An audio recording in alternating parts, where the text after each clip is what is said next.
नमस्कार दोस्तों, कलयुग के चमत्कार संतों की वाणी में आप सबका स्वागत है। दोस्तों, आज की वीडियो में हम जहाँ पे कार्तिक महात्म्य के अध्याय की कथा चल रही है, जब ये मास खत्म होने को आता है तो यहाँ पर पिछले 5 दिनों भीष्म पंचक कथा का सुना जाता है, ब्राह्मण के मुख से सुना जाता है और अपने आप को और सुनने वालों को पुण्य की प्राप्ति होती है। आइए आज की इस वीडियो में हम श्री भीष्म पंचक कथा को सुनते हैं कि कैसे ये व्रत प्रसिद्ध हुआ, ये किसने सबसे पहले रखा, किसके कारण ये भीष्म पंचक व्रत कहलाया। आइए सुनते हैं। हम शुरू से ये सुनते आ रहे हैं कि ये कथा श्री नारद जी राजा पृथु को सुना रहे हैं और दूसरी ओर भगवान श्री कृष्ण माँ सत्यभामा को सुना रहे हैं। आइए सुनते हैं। राजा पृथु कहते हैं, हे नारद जी, भीष्म पंचक व्रत कैसे प्रसिद्ध हुआ? तब नारद जी ने कहा, हे राजा पृथु, ये व्रत कैसे प्रसिद्ध हुआ इसके बारे में सुनो। श्री कृष्ण भगवान ने भीष्म को इस व्रत का वृतांत कहा था और भीष्म पितामह जी ने इस व्रत को किया था, इसीलिए यह भीष्म पंचक व्रत कहलाया।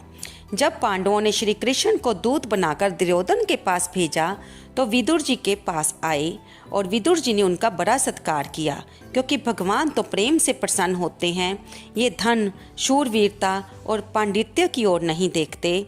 जिस भगवान की पलक के इशारे से ये सारा संसार निर्मित तथा पोषित होता है और अंत में नाश को प्राप्त हो जाता है, देवता लोग भी जिनको जानने में असमर्थ है, वही भगवान अपने भगत कुंती के पुत्रों का कार्य करने के लिए दूत बनकर आए। तब भीष्म जी उनका आगमन सुनकर मिलने के लिए आए। भीष्म जी का आगमन सुनकर भगवान कृष्ण ने उनको नमस्कार किया। तब भीष्म जी कहने लगे कि हे भगवान, आप त्रिलोकी के नाथ हैं, ब्रह्म आदिक देवता भी आपकी माया को नहीं जान सकते, वहीं आप पांडवों के दूत बनकर आए हैं। ऐसा पांडवों के पास क्या वशीकरण मंत्र है जिसके प्रभाव से आप उनके वशीभूत हो? हे कृपालु, आप सर्वज्ञ हो, कृपया इसका कारण बतलाइए। आप तो समदर्शी हो, किंतु आप श्रद्धालुओं को छोड़कर पांडवों के दूत तक बन गए।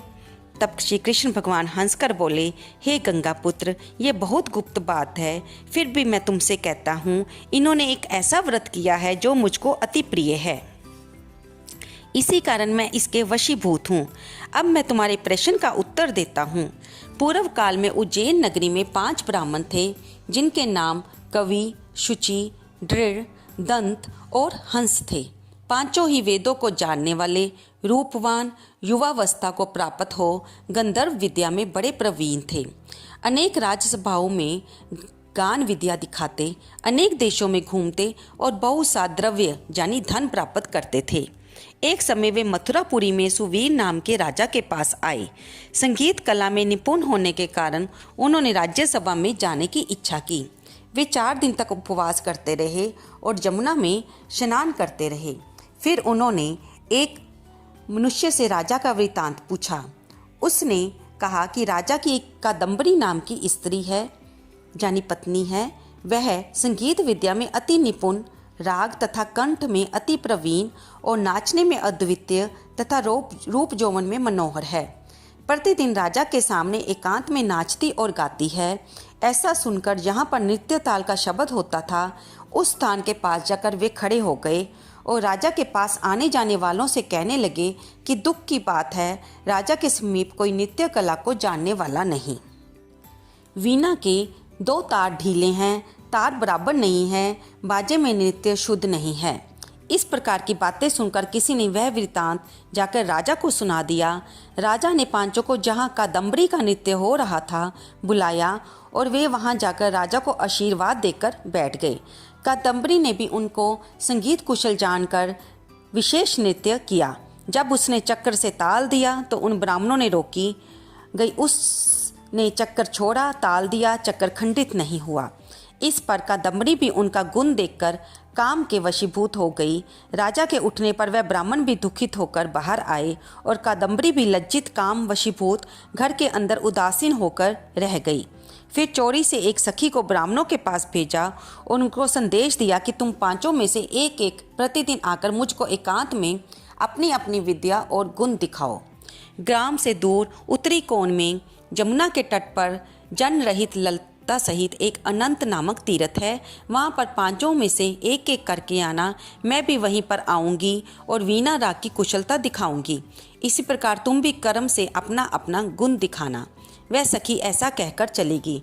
श्री भगवान कहते हैं कि हे भीष्म जी, एक ब्रह्मचारी जो कि मेरा भगत था, दुष्ट संगति भय से गांव से अति दूर वहां पर रहता था। उन दिनों वह भी मेरा भीषक पंचक व्रत करता और देवालय में पूजन किया करता था। उस दिन कार्तिक शुक्ला एकादशी का दिन था। तब उन ब्राह्मणों में से कवि नाम वाला ब्राह्मण वहां आया और कादम्बरी भी वहां मुनि के स्थान पर पहुंच गई। मुनि ने जैसे ही पूजा की विधि की, कवि ने भी उसी विधि से पूजा की। फिर वीणा लेकर गान करने लगे। उनके गान से मुनि ने कोई क्रोध नहीं किया, क्योंकि उसने अपना मन जीता हुआ था। मेरे आगे दोनों ही सारी रात गान नृत्य करते रहे। मुनि को गोबर का आचमन करते देख कवि ने भी गोबर का आचमन किया। प्रातःकाल होते ही कादम्बरी राजा के पास चली गई। मुनि संगति से उसके सब पाप नष्ट हो गए थे। द्वादशी के दिन कवि अपना सब दान देकर विरक्त हो गया।